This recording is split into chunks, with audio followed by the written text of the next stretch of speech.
Mathematics to you all. आपको पता है क्लास 9 के लिए आज से हम एक नया चैप्टर स्टार्ट करने जा रहे हैं। तो आज आप लोगों के लिए जो चैप्टर मैंने लिया है वो है हेरोन्स फार्मूला।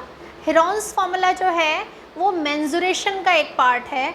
हमने मेंसुरेशन में 2D 3D शेप्स के डिफरेंट चीज़ें पढ़ी हुई हैं, लेकिन आज हम जिससे रिलेटेड हैं वो है 2D शेप्स, और 2D शेप्स में भी एक ट्राइंगल। तो 2D शेप्स क्या होते हैं, जैसे कि स्क्वायर है, रेक्टेंगल है, ट्राइंगल है, और इसके अलावा जैसे हम डिफरेंट टाइप ऑफ क्वाड्रिलैटरल्स पढ़ते हैं, जैसे ट्रेपेजियम्स हैं, रोम्बस हैं, ये सारे जो फिगर्स हैं ये 2D शेप्स कहलाते हैं। 2D शेप्स में दो इम्पॉर्टेंट चीज़ें होती हैं। 2D शेप का पेरीमीटर क्या है और एरिया क्या है। पेरीमीटर का मतलब होता है बाउंड्रीज़ का सम। जैसे कि मान लो मैंने एक स्क्वायर लिया, तो ये जो स्क्वायर है इसकी बाउंड्रीज़ का सम, तो उस फॉर्मूले को हम पेरीमीटर के नाम से जानते हैं। और जैसे स्क्वायर के लिए हम जानते ही हैं फॉर्मूला है 4 इंटू साइड, और एरिया होता है इसके अंदर का पोर्शन, यानी कि जो इसका साइज़ है, तो वो हो जाता है साइड स्क्वायर। इसी तरह हमने रेक्टेंगल के फॉर्मूले भी पढ़े हैं। रेक्टेंगल के क्या फॉर्मूले होते हैं, पेरीमीटर जो इसका होता है उसमें लेंथ और ब्रेड्थ के सम का ट्वाइस किया जाता है। एक्चुअली है तो कुछ भी नहीं, अगर हम फॉर्मूला याद ना भी हो तो हमें सिर्फ बेसिक कॉन्सेप्ट पता होना चाहिए कि जो बाउंड्रीज़ का सम है वो पेरीमीटर है। तो ये लेंथ, ये ब्रेड्थ, और फिर से ये लेंथ और फिर से ये ब्रेड्थ, तो ये फॉर्मूला बन गया 2 इंटू L+B। एरिया का फॉर्मूला इसमें L इंटू B होता है।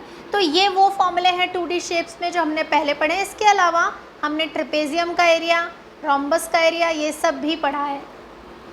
एक जो फिगर हमने पढ़ा है वो है ट्राइंगल, और यही फिगर जो है ये अब हमारे इस चैप्टर का मेन फिगर है। हमें इसके एरियाज़ कैलकुलेट करने हैं, पर ये तो आप कहेंगे ये तो हम पहले कर चुके हैं। अगर हमें एक ट्राइंगल दिया गया है और उसकी साइड्स हैं A, B और C, तो इसका पेरीमीटर का फॉर्मूला होता था A+B+C, और अगर हमें एरिया कैलकुलेट करना होता था तो हमारा फॉर्मूला होता था half into base into height. और बेस जो है तीनों में से कोई भी साइड हो सकती है, जो भी बेस हम ले रहे हैं उसी पर ऑपोजिट पॉइंट से, ऑपोजिट वर्टेक्स से जो परपेंडिकुलर ड्रॉप होता था वो हाइट कहलाती थी। तो हमने तो ट्राइंगल का ये फॉर्मूला ऑलरेडी पढ़ा हुआ है। फिर नया क्या है, नया है कि अगर हमें एक ऐसा ट्राइंगल दिया जाए जिसमें हमें हाइट दी ही ना जाए, हमें सिर्फ उसकी 3 साइड्स दी जाएं, A, B और C, तो हम उसका एरिया किस तरह से कैलकुलेट करेंगे। तो ये जो फॉर्मूला है, ये मैथमेटिशियन थे इजिप्ट के हेरोन्स, उन्होंने ये फॉर्मूला डिराइव करके हमें बताया, इसलिए उनके नाम पे ही हम इस फॉर्मूला को हेरोन्स फॉर्मूला कहते हैं। उन्होंने हमें क्या बताया कि अगर हमें किसी ट्राइंगल में सिर्फ 3 साइड्स पता हैं, उसकी कोई हाइट नहीं पता, तो हम उसका एरिया कैसे कैलकुलेट करेंगे। तो मैं आपको बताती हूँ कि पहले फॉर्मूला क्या था और फिर हम उसे अपने क्वेश्चंस पे अप्लाई करेंगे। अब फॉर्मूला जो है थोड़ा सा स्पेशल फॉर्मूला है, वो इसलिए कि जनरली हमने ये जो फॉर्मूले पढ़े हैं इनमें हमें मेजरमेंट्स दिए जाते हैं, हम उन्हें एक फॉर्मूले में डालते हैं, एरिया के फॉर्मूले में, और उनकी वैल्यू कैलकुलेट कर लेते हैं। लेकिन ये जो फॉर्मूला है हेरोन्स फार्मूला, ये एक्चुअली 2 स्टेप फॉर्मूला है, एक फॉर्मूला नहीं है। पहले हम एक चीज़ कैलकुलेट करेंगे और फिर उसकी हेल्प से दूसरी, तो ये एक 2 स्टेप फॉर्मूला है। तो अब हम आते हैं इस ट्राइंगल पे। मान लो ये एक ट्राइंगल है, मैं इसको इधर फिर से बना लेती हूँ। मान लो मैंने आपको एक ट्राइंगल दिया जिसका नाम है ABC। तो ये जो A के ऑपोजिट साइड है जनरली ये A कहलाती है, B के ऑपोजिट B कहलाती है, और C वर्टेक्स के ऑपोजिट जो साइड है वो C कहलाती है। अगर ये तीनों मेजरमेंट्स हमें पता हैं तो पहला स्टेप है सेमी पेरीमीटर कैलकुलेट करना। पेरीमीटर तो आपको पता है, किसी भी ट्राइंगल की 3 साइड्स का सम पेरीमीटर कहलाता है, लेकिन हम सेमी पेरीमीटर, सेमी मतलब हाफ ऑफ द पेरीमीटर सबसे पहले कैलकुलेट करेंगे, हाफ ऑफ A+B+C। और जब हमारे पास ये S कैलकुलेट हो जाएगा तब हम एरिया कैलकुलेट करने जाएंगे। एरिया को जनरली ट्राइंगल के एरिया को हम इस तरह से एक छोटा सा ट्राइंगल बना के रिप्रेजेंट करते हैं। इसमें स्क्वायर रूट होता है, लेकिन उस स्क्वायर रूट के अंदर 4 तरह के नंबर्स आते हैं। पहला तो ये S होता है डायरेक्टली, यानी सबसे पहले हमने जो भी S कैलकुलेट किया सबसे पहला नंबर हमें वो लेना है। दूसरा नंबर लेने के लिए हमें S में से पहली साइड A सब्ट्रैक्ट करनी है, इससे अगला नंबर लेने के लिए हमें s में से दूसरी साइड b सब्ट्रैक्ट करनी है और इससे अगला नंबर लाने के लिए हमें s में से तीसरी साइड c सब्ट्रैक्ट करनी है। तो इस तरह से हमारे पास ये 4 डिफरेंट नंबर आएंगे, s, s minus a, s minus b, s minus c। अब टेक्निकली तो हमें इन्हें चारों नंबर्स को मल्टीप्लाई करना चाहिए और उसका स्क्वायर रूट निकालना चाहिए, पर मैं आप लोगों से कहूँगी कि यहाँ जो 4 नंबर आए आप उन्हें सिर्फ फैक्टराइज कीजिए, क्योंकि जितने पेयर्स बन जाएंगे वो बाहर आ जाएंगे और हमारा क्वेश्चन सॉल्व हो जाएगा। तो ये फॉर्मूला हमें अप्लाई कैसे करना है, अब मैं उसका एक एग्जाम्पल आपको करके बताती हूँ। तो बच्चों ये एक एग्जाम्पल है, इसमें हमें क्या दिया गया है, एक ट्रायंगल गिवन है। एक ट्रायंगल है ABC और उसकी 3 साइड्स हैं 32, 40 और 24। अब मान लेते हैं, मान लीजिए ये कोई पार्क है, तो पार्क है तो ये जो डायमेंशंस हैं ये सब मीटर्स में हैं। तो हम मान लेते हैं कि हमें ABC एक ट्रायंगुलर पार्क दिया गया है जिसकी डायमेंशंस हैं 40 मीटर, 32 मीटर एंड 24 मीटर, और हमें कहा गया पार्क का एरिया कैलकुलेट करो। अब हम चाहें तो अभी फ़िलहाल हमें लग नहीं रहा कि हम इसमें half into base into height वाला फॉर्मूला अप्लाई कर सकते हैं, क्योंकि हमें कोई भी हाइट पता नहीं है। तो अब हम इसे हेरोन्स फार्मूला से करने जा रहे हैं। हेरोन्स फार्मूला के लिए जैसे मैंने आपको बताया, पहले हमें कैलकुलेट करना पड़ेगा s, जो कि सेमी पेरीमीटर कहलाता है, वो होता है half into a plus B plus C. तो हाफ a का मतलब है a के ऑपोजिट साइड 40, b का मतलब है b के ऑपोजिट साइड 24 और c का मतलब है c के ऑपोजिट साइड 32। तो हमें करना है इन तीनों का सम, तो 40 प्लस 24 प्लस 32 ये 96 हो जाएगा, और 96 का हाफ हम करेंगे तो हमारे पास आ गया 48। तो हमारा सेमी पेरीमीटर 48 है। पहली चीज़ कैलकुलेट की। अब हमें एरिया का जो फॉर्मूला है वो लिख के उसमें अपनी वैल्यूज़ रिप्लेस करनी है। तो उस फॉर्मूले में सबसे पहले s आता है, फिर आता है s माइनस a, फिर s माइनस b और फिर s माइनस c। तो ज़रा इसमें वैल्यूज़ डालते हैं। s का मतलब हो गया 48, फिर 48 माइनस a यानी कि 40, 48 माइनस b यानी कि 24 और 48 माइनस c यानी कि 48 माइनस 32। तो ये जो वैल्यूज़ आई ये क्या क्या आई, सबसे पहली तो 48 है, 48 में से 40 सब्ट्रैक्ट किया 8, 48 में से 24 सब्ट्रैक्ट किया तो 24 ही बचेगा, और 48 में से 32 सब्ट्रैक्ट करेंगे तो हमारे पास आ गया 16। अब जैसा कि मैंने कहा मल्टीप्लाई करना चाहिए पर करेंगे नहीं, क्योंकि हमें ओवरऑल तो इसमें फैक्टराइज करना है, तो हम फैक्टराइजेशन करेंगे। अब फैक्टराइजेशन के 2 तरीके हैं। अगर आपको ईजिली पेयर्स नज़र आ रहे हैं तो वो बना लें, अदरवाइज़ 48 को पूरा फैक्टराइज कीजिए, पूरा प्राइम फैक्टराइजेशन 8 का पूरा कीजिए, 24 का, 16 का। लेकिन अब आप 9th क्लास में हैं तो इतने बड़े बड़े फैक्टराइजेशंस की आपको ज़रूरत पड़नी नहीं चाहिए। आपको दिखना चाहिए कि 48 जो है वो लिखा जा सकता है 2 इंटू 24। 48 2 इंटू 24, 24 का 24 के साथ पेयर बन जाएगा, और बिल्कुल ऐसे ही 16 भी क्या बन रहा है 2 इंटू 8। अब इससे क्या फ़ायदा हुआ, अच्छा एक 24 ये मैंने बीच में छोड़ दिया है, मैं इसको फिर से लिख देती हूँ। तो क्या क्या हो गया, 48 की जगह 2 इंटू 24, 8 की जगह मैंने 8 लिखा, 16 की जगह 2 इंटू 8 और ये 24। अब देखिए 24 2 बार है, यानी ये पेयर बन के बाहर आ जाएगा। स्क्वायर रूट निकालना आपने 8th क्लास में सीखा ही है। स्क्वायर रूट का मतलब होता है 2 सेम नंबर्स के पेयर बनाना और उन्हें कॉमन ले लेना। बिल्कुल वही काम हम 8 के लिए भी कर सकते हैं। ये है 8 और ये है 8, तो 8 इधर आ गया, और फिर ये जो 2 बचा है इसका भी पेयर बन गया, तो ये 2 भी बाहर आ गया। अब ध्यान से देखिए अंदर कुछ भी नहीं बचा है, इसका मतलब ये एक तरह से रूट 1 हो गया, और 1 का स्क्वायर रूट 1 ही होता है। तो हमारे लिए यही हमारा आंसर हो गया 24 इंटू 8 इंटू 2। तो जब मैं इसे सॉल्व करूँगी तो 24 इंटू 16 और 16 को हम 24 से मल्टीप्लाई करेंगे तो हमारा प्रोडक्ट हो जाएगा 384। तो इस तरह हमारे इस ट्रायंगल का एरिया हो गया 384। अब हमें लिखनी है इसकी यूनिट। ध्यान रहे बिना यूनिट के आंसर नहीं लिख सकते, मार्क्स कट होते हैं, इसलिए हमें पहचानना है हमारे ट्रायंगल में क्या यूनिट है। तो मैंने आपको बताया था कि हम क्योंकि स्क्वायर मतलब हम ट्रायंगुलर पार्क ले रहे हैं इसलिए हम इसकी यूनिट्स मीटर्स में ले रहे हैं। तो एरिया की यूनिट स्क्वायर यूनिट में होती है, तो वो हो जाएगी मीटर स्क्वायर, या फिर ऐसे भी लिख सकते हैं स्क्वायर मीटर, दोनों चॉइसेस हैं, आप किसी भी तरह से लिख सकते हैं। तो ये हो गया हमारा area of triangle 384। Heron's formula से कैसे कैलकुलेट करते हैं ये आपको समझ में आ गया होगा। इस क्वेश्चन की, इस पर्टिकुलर क्वेश्चन की एक खास बात और थी, वो ये कि ये राइट एंगल ट्राइंगल है। अब ये बात मुझे कैसे पता चली, ध्यान से देखिए, ये जो तीन साइड्स हैं ये पाइथागोरियन ट्रिपलेट्स को फॉलो कर रही हैं। कैसे कर रही हैं, 32 का, यानी दोनों छोटी वाली साइड्स का मुझे स्क्वायर करना है। 32 का स्क्वायर होता है 1024, और जो दूसरी छोटी वाली साइड है अगर मैं उसका भी स्क्वायर करूं तो वो होता है 576। और जब हम इनका सम करेंगे तो वो जो सम आता है कितना आएगा, 1024 और इसका सम 1600। और 1600 क्या है, ये जो तीसरा नंबर है 40, इसका स्क्वायर है। इसका मतलब ये तीनों नंबर पाइथागोरियन ट्रिपलेट्स बन रहे हैं, यानी पाइथागोरस थ्योरम को फॉलो कर रहे हैं। तो इसका मतलब ये राइट एंगल ट्राइंगल है, यानी ये जैसा, इसमें राइट एंगल कहाँ है, क्योंकि 40 हाइपोटेन्यूज की जगह पे है, इसका मतलब राइट एंगल ए पे है। तो ये जो ट्राइंगल है इसे मैं ऐसे भी बना सकती थी, ए पॉइंट अगर मैं इस जगह ले लेती तो ये ए पे हो जाता हमारा 90 डिग्री, बी सी, और ए बी साइड्स, जो ए बी साइड हमारी 32 हो जाती, ए सी 24 और बी सी हो जाती 40।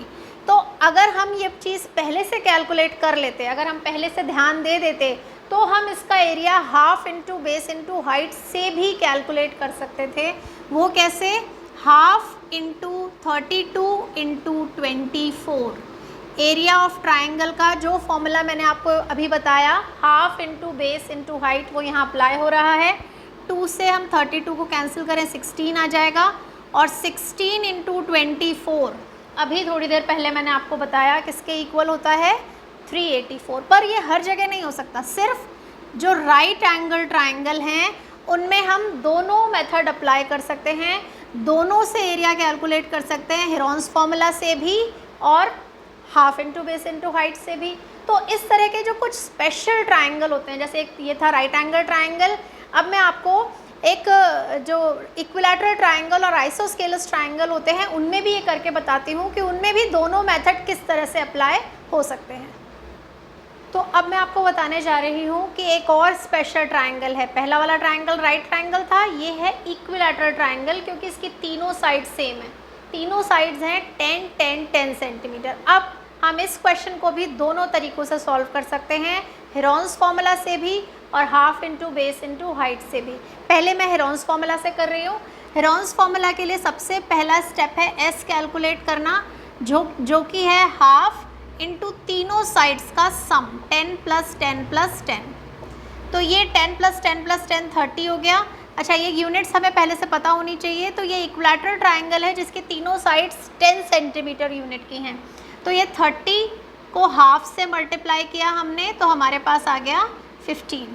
तो s की वैल्यू हमारे पास 15 है।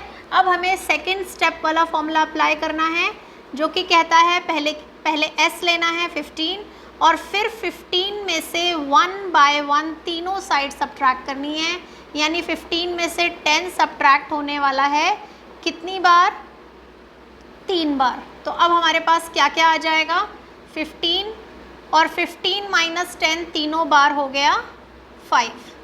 अब देखिए 15 के जो फैक्टर्स हैं वो है 3 × 5। तो अब हमारे पास जो 5 है वो 4 बार है, तो ये जो दोनों है और ये जो दोनों है ये पेयर बना देंगे, तो 2 5 बाहर आ गए, और 3 बाहर नहीं आ सका तो वो रूट में ही रह जाएगा। तो हमारे पास आंसर हो गया 25√3 सेंटीमीटर स्क्वायर। तो ये जो इक्विलैटरल ट्राइंगल है इसका एरिया है 25√3 सेंटीमीटर स्क्वायर। अब अगर हम इसी क्वेश्चन को half into base into height से करना चाहते, तो हमें बेस तो पता है 10 सेंटीमीटर, हाइट कैलकुलेट करनी पड़ेगी। तो हाइट हम इसके ऊपर ड्रॉप करते हैं। तो ए से मैंने एक परपेंडिकुलर इस पर ड्रॉप किया, मान लो नाम दिया AD। अब इक्विलैटरल ट्राइंगल की क्या ख़ास बात होती है कि उसमें हर एक एल्टीट्यूड मीडियन भी होता है साथ में, इसका मतलब ये जो D पॉइंट है ये BC का मिड पॉइंट हो जाएगा, यानी ये जो BD लेंथ है ये BC की हाफ यानी 5 हो जाएगी। तो हमारे पास ये एक राइट ट्रायंगल फॉर्म हो गया। कौन सा है राइट ट्रायंगल? मैं दूसरा मेथड से आपको सॉल्व करके बता रही हूँ। Draw AD perpendicular to BC, और जैसे ही हमने परपेंडिकुलर ड्रॉप किया ये इसका मीडियन भी हो गया, तो हम क्या लिखेंगे? BD is equals to half of BC यानी कि हाफ ऑफ 10 यानी कि 5 सेंटीमीटर। और अब हम in triangle ABD Pythagoras theorem use करने जा रहे हैं। पाइथागोरस थ्योरम क्या कहती है कि hypotenuse AB square is equals to AD square plus BD square. तो जो जो वैल्यूज़ हमें पता है वो हम रिप्लेस करेंगे। AB हमें 10 पता है तो यहाँ 10 स्क्वायर आ जाएगा। AD हमें कैलकुलेट करनी है और BD हमें 5 पता है। तो अब अगर मैं इससे AD स्क्वायर कैलकुलेट करूँ तो 10 स्क्वायर 100 माइनस 25, 5 स्क्वायर 75 हो जाएगा। तो AD square is equals to 75, तो हमारे पास AD कितना आ जाएगा? √75। और √75 25 3 होता है, जैसे कि आपको पता है। कैसे लिख सकती हूँ मैं इसको? 3 × 5 × 5, तो 5 का पेयर बन गया, 5 बाहर और √3 अंदर। तो हमारी जो हाइट है वो आ गई 5√3। और जब हमारे पास हाइट आ गई तब हम इसका एरिया कैलकुलेट करेंगे half into base into height से। तो इसका जो बेस है वो BC है यानी कि 10, और जो हाइट है वो 5√3 है जो हमने अभी अभी कैलकुलेट की। तो ये कैंसिल हुआ 5 और 5 5 25√3 सेंटीमीटर स्क्वायर। तो इस तरह दोनों तरह से हमारे पास आंसर सेम आएगा, पर इसमें हमें कुछ ज़्यादा स्टेप्स करने पड़ रहे हैं और इसकी बजाय ये हम इजीली सॉल्व कर पा रहे हैं। तो ये वो मेथड है जो हम जब तक हमने हेरोन्स फार्मूला नहीं सीखा था तब तक हमें अप्लाई करना होता था, लेकिन अब क्योंकि हमने हेरोन्स फार्मूला सीख लिया है तो हम इस मेथड से करेंगे जिससे हमारा क्वेश्चन ईजिली और जल्दी सॉल्व हो जाए। ठीक है, तो अब ये था इक्विलैटरल ट्रायंगल और अब हम सॉल्व करने जा रहे हैं एक आइसोस्केलस ट्रायंगल। ये है हमारे लिए एक आइसोस्केलस ट्रायंगल और इसमें भी दोनों मेथड अप्लाई करके मैं आपको दिखा रही हूँ, लेकिन इस बार हम पहले एल्टीट्यूड वाला करेंगे, बाद में हेरोन्स फार्मूला करेंगे। तो देखिए क्या है, एल्टीट्यूड वाले में जो दो इक्वल साइड्स हैं उनके बीच का एल्टीट्यूड हमें ड्रॉप करना है, क्योंकि सिर्फ वही है, सिर्फ वही एक ही एल्टीट्यूड है आइसोस्केलस ट्रायंगल में जो साथ में मीडियन भी होगा। वो कौन सा एल्टीट्यूड है? इक्वल साइड्स के बीच वाला। अगर इसके बजाय मैं यहाँ से एल्टीट्यूड ड्रॉप करूँ तो वो ज़रूरी नहीं है कि वो मीडियन भी होगा। तो मैंने x से एक परपेंडिकुलर ड्रॉप किया, मान लो XP।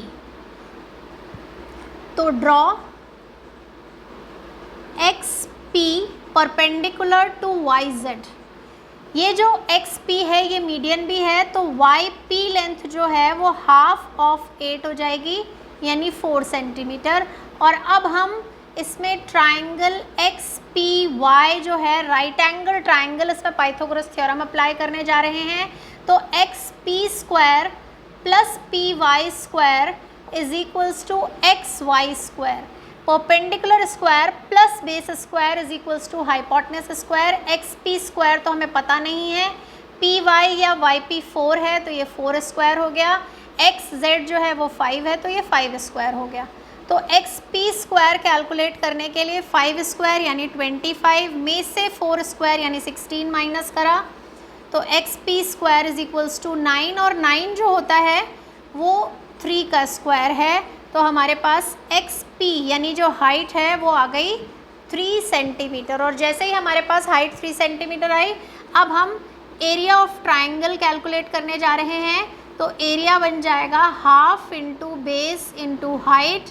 तो हाफ के साथ में जो बेस है वो YZ है और हाइट जो है वो हमने XP कैलकुलेट की हुई है। तो हाफ इंटू 8 इंटू XP की जगह 3 आ गया, तो 2 को इससे कट किया 4, तो 12 सेंटीमीटर स्क्वायर जो है वो हमारे पास एरिया आ गया। कौन से तरीके से? जब हम हेरोन्स फार्मूला नहीं जानते थे तब। अब जब हम हेरोन्स फार्मूला जानते हैं तो हम इसी क्वेश्चन को दूसरे मेथड से करने वाले हैं।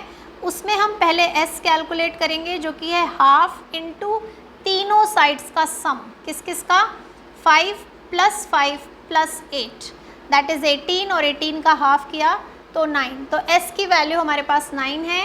एरिया का जो सेकेंड स्टेप फॉर्मूला है उसमें सबसे पहले s आएगा यानी कि 9, फिर आएगा 9 में से पहली साइड 5 माइनस की, फिर 9 में से दूसरी साइड 5 माइनस की, और फिर मैंने 9 में से तीसरी साइड 8 सब्ट्रैक्ट कर दी। तो मेरे पास आ गया 9 × 4 × 4 × 1। तो अब देखिए 4 का पेयर बन गया, 4 बाहर, और 9 तो खुद ही 3 × 3 होता है तो 3 बाहर। तो 4 3 12 सेंटीमीटर स्क्वायर। ये फिर से मेरे पास एरिया आ गया, चाहे इस मेथड से निकालूं चाहे इस मेथड से, तो आंसर हमारे सेम आते हैं। तो right angle triangle, equilateral triangle और आइसोस्केलस ट्रायंगल वो ट्रायंगल थे जो दोनों मेथड से सॉल्व हो सकते थे। लेकिन इसके अलावा जो जनरल टाइप ऑफ ट्रायंगल्स होते हैं, अगर उसमें तीनों साइड्स दी जाएं तो सिर्फ और सिर्फ हेरोन्स फॉर्मूला ही काम में आ सकता है, जिसके एग्जाम्पल्स अब हम सॉल्व करने जा रहे हैं। तो ये है आपकी बुक का एग्जाम्पल 1।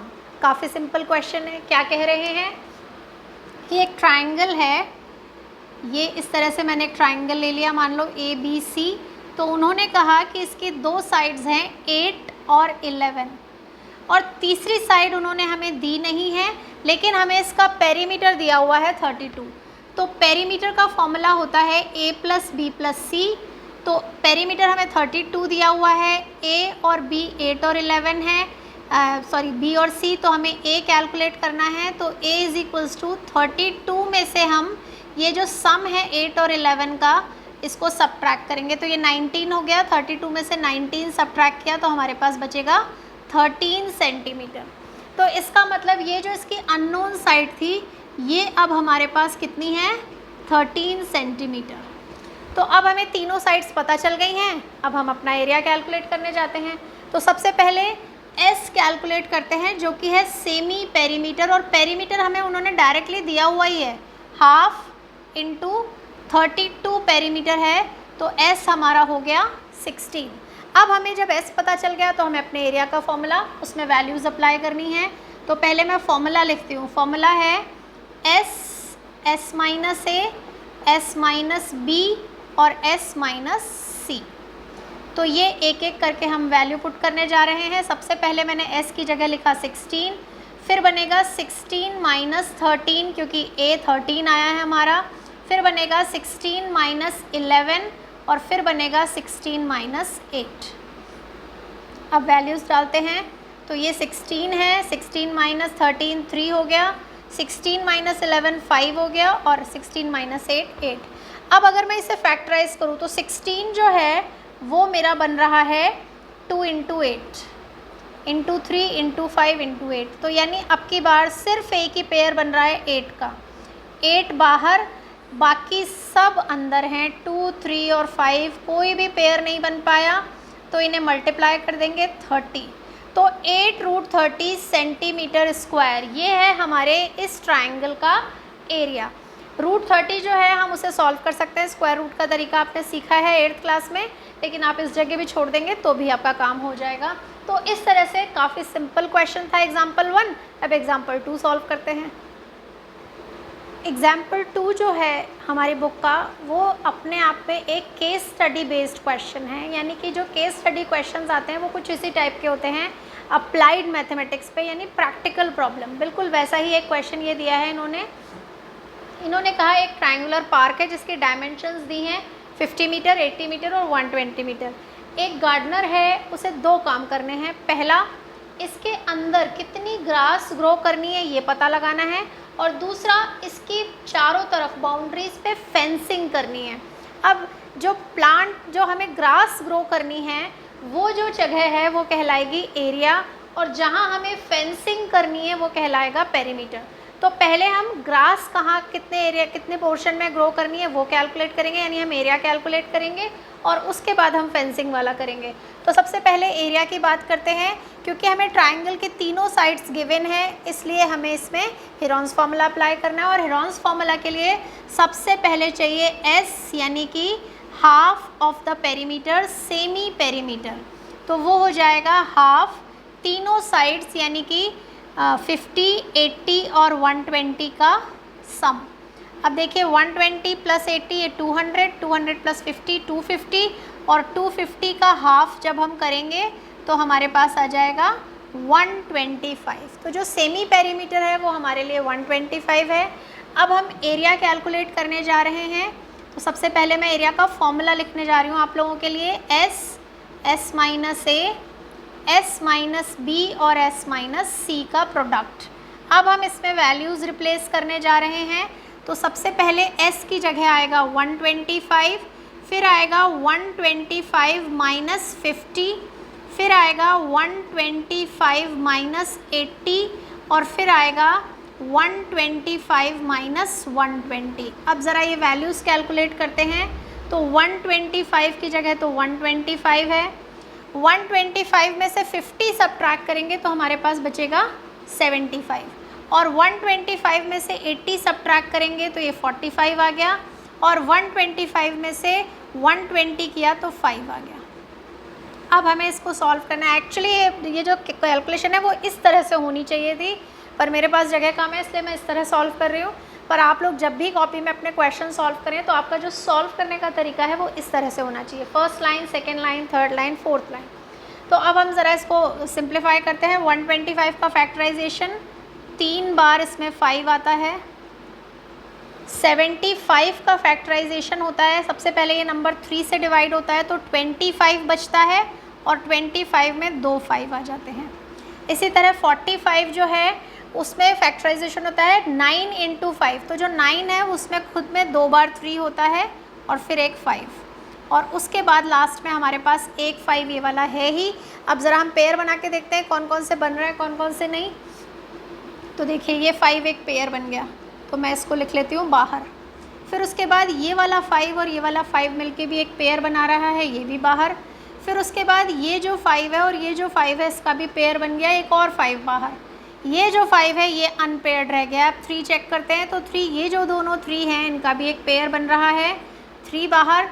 इसका मतलब ये एक 3 और एक 5 पेयर में नहीं आ पाए तो ये रूट के अंदर ही रह जाएंगे। अब 5 5 ज़ा 25, 5 ज़ा 125 और 125 3 ज़ा 375 रूट 15 मीटर स्क्वायर। ये है हमारा फर्स्ट पार्ट जो उन्होंने पूछा है, how much area does she need to plant. तो ये जो एरिया है इसमें वो अपनी ग्रास को प्लांट कर सकती है। अब हम आते हैं सेकेंड पार्ट पे कि फेंसिंग करनी है तो पेरीमीटर कैलकुलेट करना है, जो कि हम ऑलरेडी कैलकुलेट कर चुके हैं। पेरीमीटर मैंने आपको यहाँ बताया था 250 था हमारा, लेकिन उन्होंने कहा है कि वहाँ पे एक गेट के लिए भी जगह छोड़नी है। पेरीमीटर का मतलब है ये 50 वाली लेंथ आएगी, ये 80 वाली लेंथ आएगी, 120 वाली ये लेंथ जो है इसमें से हमें एक 3 मीटर का गैप छोड़ना है। तो पेरीमीटर जो फेंस करना है, फेंसिंग की लेंथ टू बी फेंस्ड वो है हमारा पेरीमीटर 50 प्लस 80 प्लस 120, लेकिन उसमें से हमें 3 मीटर का गेट छोड़ना है, यानी 250 में से हमें 3 मीटर छोड़ना है पोर्शन। तो 247 मीटर की हमें फेंसिंग करनी है। अब हमें सिर्फ फेंसिंग की लेंथ नहीं बतानी, उसकी कॉस्ट भी बतानी है। तो कॉस्ट से मल्टीप्लाई कर देंगे। कॉस्ट ऑफ फेंसिंग निकालने के लिए हम 247 को उसकी कॉस्ट 20 से मल्टीप्लाई करेंगे तो हमारा आंसर क्या हो जाएगा। पहले तो एक 0 आएगा, फिर हमें 2 से इसको मल्टीप्लाई करना है। 2 7 ज़ा 14, 2 4 ज़ा 8 एंड 1 9, 2 2 ज़ा 4। तो 4940 रुपीज़ हमें इसकी फेंसिंग के लिए ज़रूरत पड़ेगी हमारे गार्डनर को। तो ये जो क्वेश्चन है काफ़ी सिंपल क्वेश्चन है, इतना मुश्किल नहीं है, थोड़ा सा दिमाग लगाना है और इसी तरह के क्वेश्चन हमें केस स्टडी के लिए प्रैक्टिस करने हैं। तो ये काफ़ी इंपॉर्टेंट क्वेश्चन है। तो अब एग्जाम्पल 2 हो गए हैं, अब हम थर्ड एग्जाम्पल सॉल्व करेंगे। तो ये है हमारा आज का लास्ट एग्जाम्पल। कैसे करना है, उन्होंने कहा एक ट्रायंगुलर पार्क है। मैं फिगर बना लेती हूँ। ये एक फिगर बनाया मैंने और इसकी तीनों साइड्स में से हमें एक भी साइड पता नहीं है, बस ये पता है कि तीनों साइड्स का रेशो 3:5:7 है और तीनों साइड्स का सम यानी जो इसका पेरीमीटर है वो 300 मीटर है। तो सबसे पहला काम ये करना है कि हमें तीनों साइड्स कैलकुलेट करनी है तो क्योंकि तीनों साइड्स का रेशो 3:5:7 है तो हमारी साइड्स क्या हो जाएंगी, लेट द साइड्स बी, एक हो जाएगी 3x, एक हो जाएगी 5x और एक हो जाएगी 7x। और अब हम पेरीमीटर के फॉर्मूला में ये वैल्यूज़ को रिप्लेस करने जा रहे हैं। तो पेरीमीटर है हमारा 300 और हमारी साइड्स हैं 3x plus 5x plus 7x, तो ये हो गया 15x। तो 15x इज इक्वल्स टू 300, यानी कि x इज इक्वल्स टू 300/15। तो हमारे पास कितना आ जाएगा इसकी वैल्यू 20। तो x की वैल्यू 20 आते ही अब हमें x पता चल गया, तीनों साइड्स पता चल जाएंगी। वो कैसे, जो इसकी फर्स्ट साइड है वो है a हो जाएगी 3x यानी कि 3 × 20 यानी कि 60 मीटर। जो दूसरी साइड है b वो है 5x, तो वो हो जाएगी 5 × 20 यानी कि 100 मीटर। और जो तीसरी साइड है c वो हो जाएगी 7x यानी 7 × 20 140 मीटर। तो अब हमें तीनों साइड्स पता चल गई। अब हम हेरोन्स फॉर्मूला से अपना एरिया कैलकुलेट कर ही सकते हैं। पहला स्टेप है s कैलकुलेट करना, जो कि हाफ ऑफ द पेरीमीटर है। पेरीमीटर हमें डायरेक्टली 300 गिवन है, 300 का हाफ किया, 150 हमारा सेमी पेरीमीटर हो गया। अब हम अपने एरिया के फॉर्मूले में वैल्यूज़ पुट करने जा रहे हैं। सबसे पहले हम s की जगह रिप्लेस करने जा रहे हैं 150। अब 150 में से हमें पहली साइड सब्ट्रैक्ट करनी है जो कि है 60, फिर 150 में से हमें दूसरी साइड 100 सब्ट्रैक्ट करनी है और फिर 150 में से हमें तीसरी साइड 140 सब्ट्रैक्ट करनी है। तो ये क्या बनेगा 150 में से 60 सब्ट्रैक्ट किया 90, 100 सब्ट्रैक्ट किया 50 और 140 सब्ट्रैक्ट किया तो 10। अब ज़रा ध्यान से देखिए, इसमें ज़ीरोज़ 4 जगह हैं, तो मैं ज़ीरोज़ कैसे अलग करती हूँ। 150 को मैंने लिखा 15 × 10, 90 को 9 × 10, 50 को 5 × 10 और एक और 10। तो 10 के पेयर्स बन गए सबसे पहले, तो ये दोनों और ये दोनों, तो 10 × 10 बाहर। बाकी जो बचा उसमें है 15 जो कि 3 × 5 हो जाएगा, 9 जो कि 3 × 3 हो जाएगा और एक 5 हमारे पास और बचा हुआ है। तो यानी यहाँ पे हमें 3 का एक और पेयर मिल गया और एक पेयर हमें 5 का मिल गया। तो 10 × 10 100 था, 2 5 भी बाहर आ गए, एक 5 और एक 3 बाहर आ गया एक्चुअली, और एक जो 3 था उसका पेयर नहीं बन पाया तो वो अंदर ही रह गया। तो 5 3 ज़ा 15, 1500√3 ये हो गया हमारा एरिया। क्योंकि हमारी यूनिट मीटर में है तो हमारा एरिया मीटर स्क्वायर में आ गया। तो इस तरह से हमारे पास आंसर है 1500√3 मीटर स्क्वायर। तो ये काफ़ी सिंपल सा क्वेश्चन था और इसी तरह के क्वेश्चन आपकी एक्सरसाइज में भी हैं। अब मैं आप लोगों से कहूँगी कि आप ये एक्सरसाइज सॉल्व करके रखिए। नेक्स्ट वीडियो में मैं ये पूरी एक्सरसाइज आपको सॉल्व करके दिखाऊंगी, जिससे आपको पता चल जाएगा कि आपने जो क्वेश्चंस किए क्या वो सही ढंग से लिखे हुए हैं। अगर उनमें कोई प्रॉब्लम आ रही है तो वो भी आपकी करेक्ट हो जाएगी। लेकिन ये सब तभी होगा जब आप एक्सरसाइज को पहले से सॉल्व करके रखेंगे। तो आज का वीडियो आपको कैसा लगा ये आप मुझे कमेंट करके बताएंगे, लाइक करेंगे, शेयर करेंगे और जिन्होंने सब्सक्राइब नहीं किया वो सब्सक्राइब करेंगे। Happy mathematics to you all.